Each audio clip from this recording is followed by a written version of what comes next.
사도신경으로 신앙을 고백하시겠습니다. 전능하사 천지를 만드신 하나님 아버지를 내가 믿사오며 그 외아들 우리 주 예수 그리스도를 믿사오니 이는 성령으로 잉태하사 동정녀 마리아에게 나시고 본디오 빌라도에게 고난을 받으사 십자가에 못 박혀 죽으시고 장사한 지 사흘 만에 죽은 자 가운데서 다시 살아나시며 하늘에 오르사 전능하신 하나님 우편에 앉아 계시다가 저희로서 산 자와 죽은 자를 심판하러 오시리라. 성령을 믿사오며 거룩한 공회와 성도 것과 죄를 사하여 주시는 것과 몸이 다시 사는 것과 영원히 사는 것을 믿사옵나이다. 아멘. 찬송가 200장 찬송하시겠습니다. 찬송가 200장 찬송하시겠습니다. 달고 묘한 그 말씀 생명의 말씀은 귀한 그 말씀 진실로 생명의 말씀이 나의 길과 믿음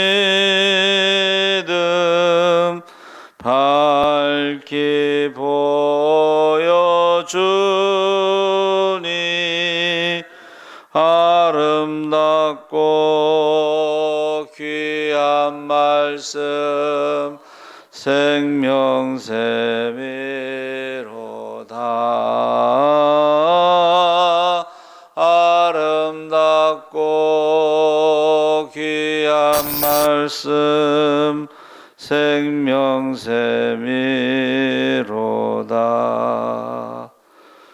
귀한 주님의 말씀은 내 노래 되도다. 모든 사람을 살리는 생명의 말씀을 값도 없이 받아 생명길을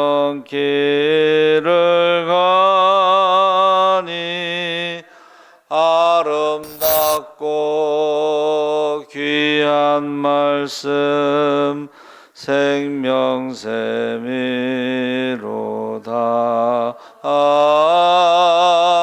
아름답고 귀한 말씀 생명샘이로다. 아멘. 3절 안 했네? 널리 울리어 퍼지는 생명의 말씀은 마음의 용서와 평안을 골고루 주나니 다만 말씀 듣고 복을 받네. 아름답고 귀한 말씀 생명샘이로다.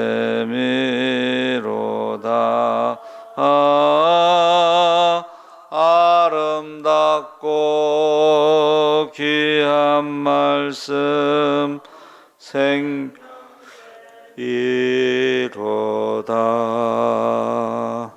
아멘. 하나님 말씀은 창세기 11장 27절에서 32절까지 말씀을 보겠습니다. 구약성경 13쪽에 있습니다. 창세기 11장 27절에서 32절까지 말씀을 우리 다 같이 읽겠습니다. 데라의 족보는 이러하니라. 데라는 아브라함과 나홀과 하란을 낳고 하란은 롯을 낳았으며 하란은 그 아비 데라보다 먼저 고향 갈대아인의 우르에서 죽었더라. 아브라함과 나홀이 장가들었으니 아브라함의 아내의 이름은 사레며 나홀의 아내의 이름은 밀가니 하란의 딸이요 하란은 밀가의 아버지이며 또 이스가의 아버지더라. 사레는 임신하지 못함으로 자식이 없었더라. 데라가 그 아들 아브람과 하란의 아들인 그의 손자 롯과 그의 며느리 아브라함의 아내 사레를 데리고 갈대아인의 우르를 떠나 가나안 땅으로 가고자 하더니 하란에 이르러 거기 거류하였으며 데라는 나이가 205세가 되어 하란에서 죽었더라. 아멘. 할렐루야. 좋은 아침입니다. 잘 오셨습니다. 감사합니다. 오늘 말씀의 제목은 저주와 축복입니다. 창세기의 가장 큰 분수령은 아브라함의 이야기의 시작인데 아담과 노아의 가문에 왜 아브라함이 있어야 했는지 매우 중요한 주제입니다. 아담에게서 시작된 저주가 노아의 홍수로 일단락된 것 같지만 노아 때부터 시작된 저주를 끝낼 사람이 필요했기 때문에 아브라함을 부르셨다. 그래서 경건한 노아의 신앙을 계승받은 셈의 자손이었지만 곧이어 이 집안 전체가 함의 자손의 니므롯에게 넘어가고 말았습니다. 그러니까 믿음의 족보는 셈인데 전체적으로 함의 자손, 함은 이제 노아가 술 먹고 이렇게 잠들었을 때 벌거벗고 잠들었을 때에 이렇게 아버지의 하체를 보고 웃었던 조롱했던 그래서 함의 아들 가나안이 저주를 받았어요.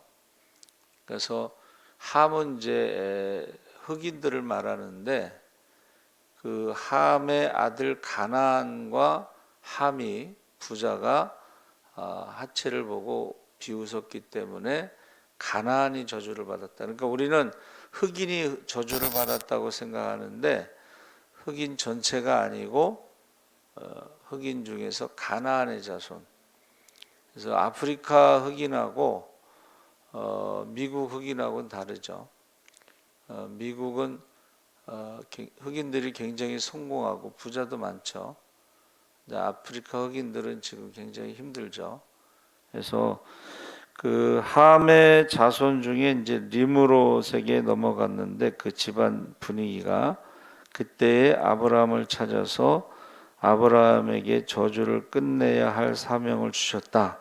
이 말은 뭐냐면 1장에서 창세기 1장에서 11장까지가 이제 아담부터 아브라함 직전인 데라까지가 19대 사람들의 이야기가 있고 그 핵심은 이제 11장까지 핵심이 인간 창조와 타락, 노아의 홍수 그리고 바벨탑 사건입니다. 이 바벨탑 사건에 그 니므롯이 이제 바벨탑을 짓는데 그 아브라함의 그 가문이 그 바벨탑 사건의 오른팔. 그래서 그 가문에 이제 그 니므롯이 그 지은 바벨탑이 이게 우상의 제단이에요. 우상. 그래서 하늘에까지 닿고 이름을 내고 흩어짐을 면하고 그러니까 하늘에 닿는다는 것이 이게 하나님을 대적하는 우상의 제단인데 그때부터 아브라함의 가문에 저주가 들어온 거야. 우상 바벨탑 사건 때부터. 그래서 창세기 2부는 이제 12장부터 시작돼서 아브라함 이야기부터 시작되는데, 그 아브라함 이야기의 서론 부분이 우리가 읽은 바로 11장 후반부입니다. 그래서 아브라함이 이제 어떻게 출생하게 되었는가, 어떤 인물인가.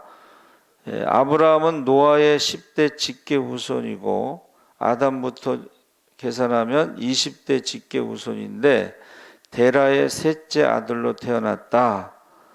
그런데 우리가 족보를 보면 그 족보는 태어난 순서, 출생 순서대로 장자권이 주어지는 게 아니고 믿음의 장자권이, 축복의 장자권이 내려오고 있습니다. 그래서 11대 소 아들 역시 첫째 아들 엘람이 아니라 셈의 아들 셋째가 아르박삿이 셈의 족보를 이어받아요. 셋째 아들이.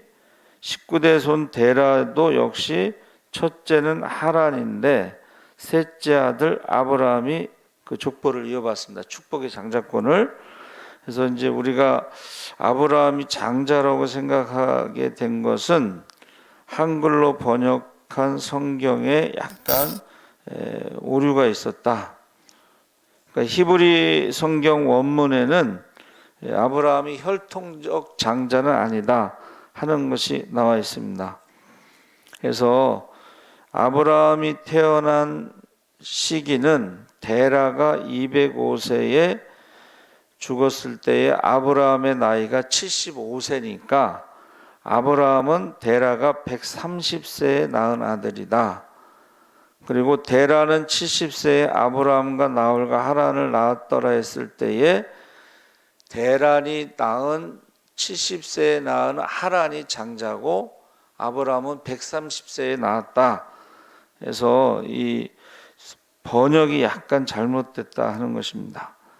그러니까 이 아흐라고 하는 히브리어가 동생으로 전부 번역됐는데 이것은 형제라고 번역돼야지 맞는 것이죠.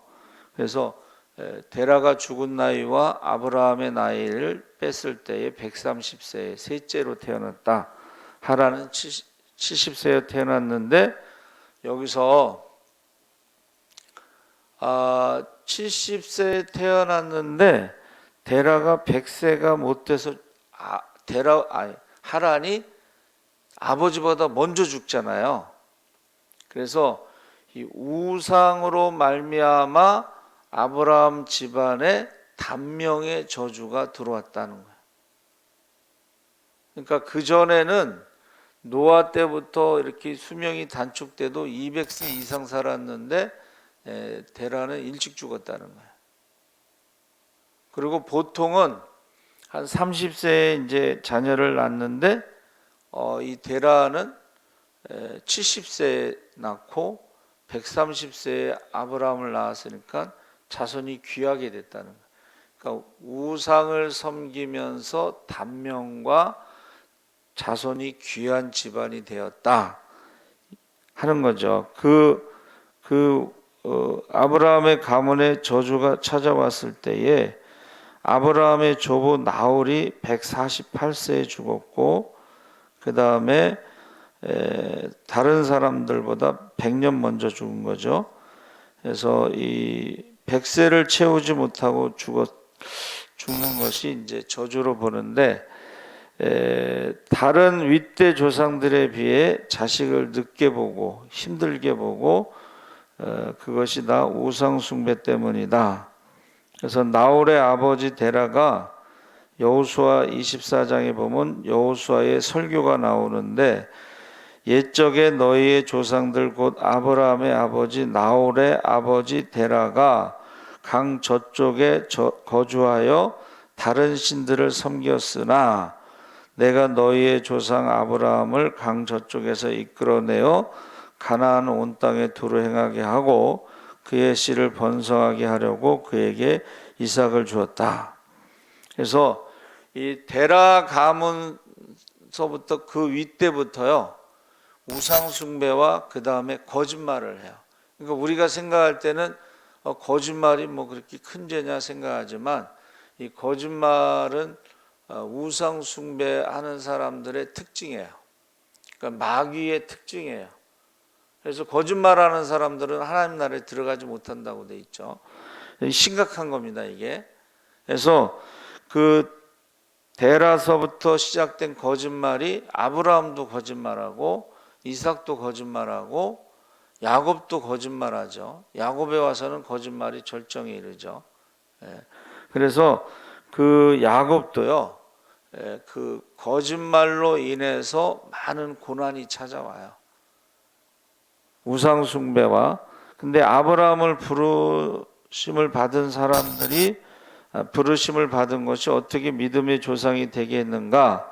이것은 이 저주가 그 가문에 점차적으로 이렇게 확산될 때에 장자만 저주받는 게 아니고 모든 사람이 저주를 받는데 자녀들이 이 이야기에 대해서 그 야살의 책이라고 하는 책이 있어요. 근데 거기에 보면 아브라함이 이제 130세 셋째가 태어났으니까는 니므롯이 이제 축하해주기 위해서 야살의 책에 축하해주기 위해서 이제 갔는데 니므롯의 바벨탑을 지었던 니므롯이 그 모사와 술사들이 하늘의 별을 보니까 큰 별이 나타나서 4개의 별을 삼키는 것을 봐요. 그러니까 아브라함이 보통 인물이 아니라는 것을 니므롯에게 알려주니까 니므롯이 그 데라에게 아브라함을 죽이라고 그래요. 그러니까 3일만 빌미를 달라고 했을 때에 데라가 이제 가족들하고 회의를 한 결과 아브라함을 죽일 수 없고 종의 아들을 아브라함처럼 보내요. 그래서 니므롯에 의해서 데라의 종의 아들이 아브라함 대신 죽습니다. 그리고 아브라함은 노아가 죽기 2년 전에 노아와 셈의 집에 보내요. 자, 보세요. 노아와 셈의 집에서 하나님에 대한 신앙이 거기서 이제 자랐어요. 배웠어요. 그리고 나중에 다시 아버지 집에 왔을 때에 아버지가 우상을 만들어서 파는 장사를 하잖아요. 근데 고민하는 거죠. 셈의 집에서 노아의 집에서 자라면서 하나님에 대해서 신앙교육을 받았는데 아버지한테 돌아오니까 아버지는 우상 장사를 하니까 고민하고 있을 때에 하나님이 아브라함을 부르셔서 내 본토 친척 아비집을 떠나라 했을 때에 떠난 거예요. 그러니까 하나님에 대한 신앙이 셈의 집에서 교육받았기 때문에, 그러니까 어렸을 때의 신앙 교육이 그렇게 중요해요. 그래서 고민하다가 하나님이 부르실 때에 본토 친척 아비집을 떠납니다. 근데 떠날 때에 조카 롯을 데리고 간 것이 이제 화근이 되죠, 나중에. 왜냐하면 100세에 이삭을 낳을 때까지 조카를 의지하게 돼요. 같이 살게 되고. 그래서 그 아브라함이 부르심을 받았을 때에 셈의 집안에서 하나님에 대한 신앙 교육 때문에 떠날 수가 있었다. 그래서 하나님이 아브라함을 부르신 것은 아브라함 집안의 데라 그 후 전에 니므롯 바벨탑 사건의 우상 숭배와 거짓말의 저주가 들어와 가지고 단명과 자손이 귀한 것과 이런 거짓말의 저주를 끊을 수 있는 사람이 아브라함이었던 거예요. 셈의 가정에서 신앙교육을 받은 아브라함이 그 저주를 끊을 수가 있었던 거예요. 그래서 아브라함을 부르신 거예요. 그래서 저와 여러분도 보세요. 우리가 아담으로 말미암아 사망이 우리에게 들어왔죠. 죄와 사망의 고통의 저주 가운데 우리가 살아가는데 궁극적으로는 하나님의 아들 예수 그리스도가 십자가에서 그 저주를 끊은 거예요. 그러니까 이 저주를 끊기 위해서는 누군가가 희생이 되거나 아니면은 이제 회개하거나 신약에 와서는 예수님을 믿어야지만이 그 저주가 끊어지는 거예요. 우상 숭배로 말미암아 단명의 저주, 자손이 귀한 대가 끊기는 저주, 이런 거짓말로 인한 저주, 이런 것들이 끊어져야 되는데 그게 바로 아브라함이었고 그게 바로 예수님이었다. 그래서 우리가 이 저주라고 하는 것은요, 소망이 없는 상태, 치료받지 못한 상태, 우상 숭배, 하나님이 없는 상태인데 그 히브리어로 소망이 없는 상태가 저주예요. 치료받지 못하는 게 저주인데 하나님이 없는 것, 우상 숭배가 저주인데, 이 저주할 저자는 신에게 바칠 제물을 쌓아놓고 무릎을 꿇고 기도하는 모습. 그래서 성경에 이제 저주에 대해서 대표적인 인물이 발람의 저주가 있습니다. 바알볼 사건에 이스라엘이 바알볼에게 가담하였다, 음행하였다. 그래서 바알볼은 벳부올에서 섬긴 바알신인데 벳부올은 부올의 집이란 뜻이고, 이 사건을 통하여 하나님의 진노로 이스라엘 백성이 24,000명이 연병으로 죽었어요. 여러분 24,000명이면 큰 숫자예요. 그렇죠? 싸움에 나갈 만한 사람이 603,550명이었다가 24,000명. 고라 사건 때도 많이 죽고, 고라 사건 때도 14,800명인가 죽었어요. 그것도 뭐 불에 타서 죽고 땅속에 들어간 사람 말고 원망. 야, 모세하고 아론 때문에 고라가 가족과 그 따르는 사람들이 죽었다고 원망하다가 연병으로 14,800명이 죽었어요. 근데 그거보다 더 24,000명이 죽었어요. 그러니까 이 저주로 인해서, 발람의 저주로 인해서 우상 숭배를 하고 음행을 했기 때문에 24,000명이 죽었는데, 그때의 징계 속, 엄청난 징계 속에서 온 회중이 회막문에서 울고 있었을 때에, 지금 하나님의 심판으로 많은 사람이 죽어서 울고 있었을 때에 살루의 아들 시몬인 지도자 시므리가 미디안 한 여인을 데리고 와서, 그 미디안 여인은 미디안 백성의 수령 수르의 딸 고스비였어요.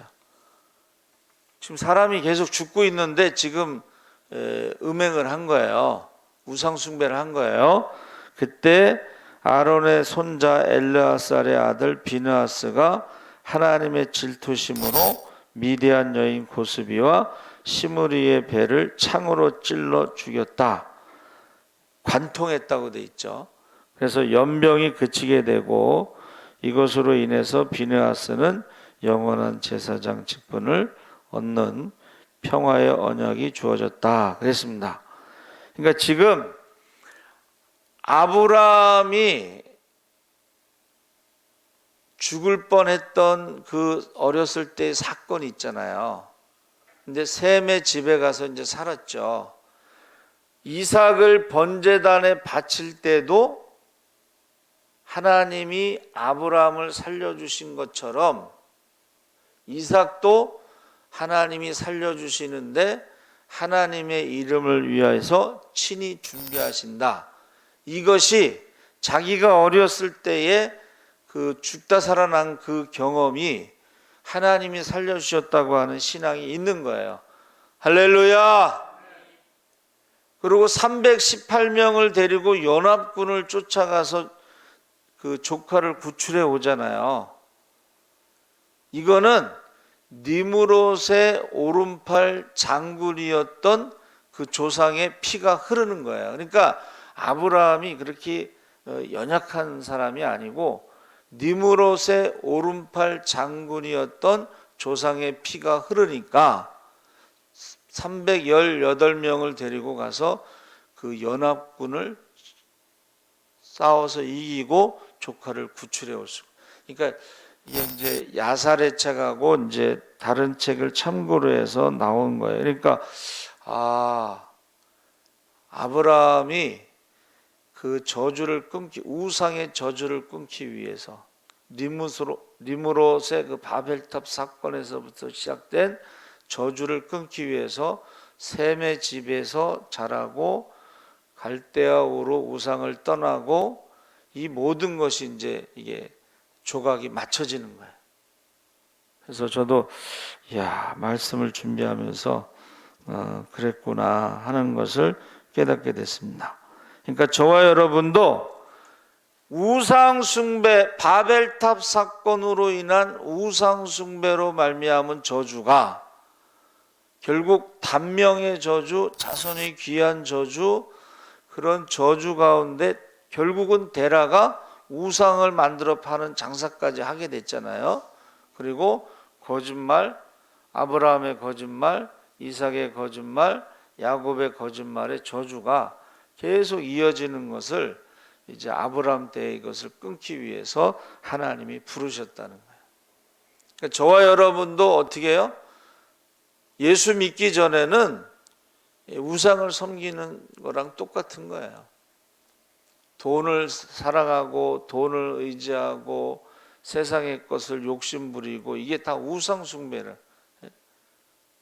그런데 우리를 부르신 것은 그 저주를 끊기 위해서, 우리를 믿음의 조상으로 삼기 위해서.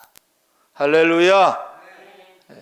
그래서 저주를 축복으로. 그러니까는 12장에 내 이름이 창대케 되고 자손이 하늘의 별처럼 많고 너로 말미암아 천하 만민이 복을 받는다는 것이 그 저주를 끊었을 때에 가능하다는 것을 말씀해 주고 있습니다. 여러분, 저주를 끊으시기 바랍니다.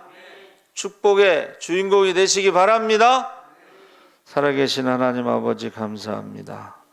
아브라함을 부르신 이유가 하나님 그 가문에 흐르는 우상의 저주, 단명의 저주, 자손이 귀한 저주, 이 모든 저주를 끊기 위해서 아브라함을 부르셨습니다.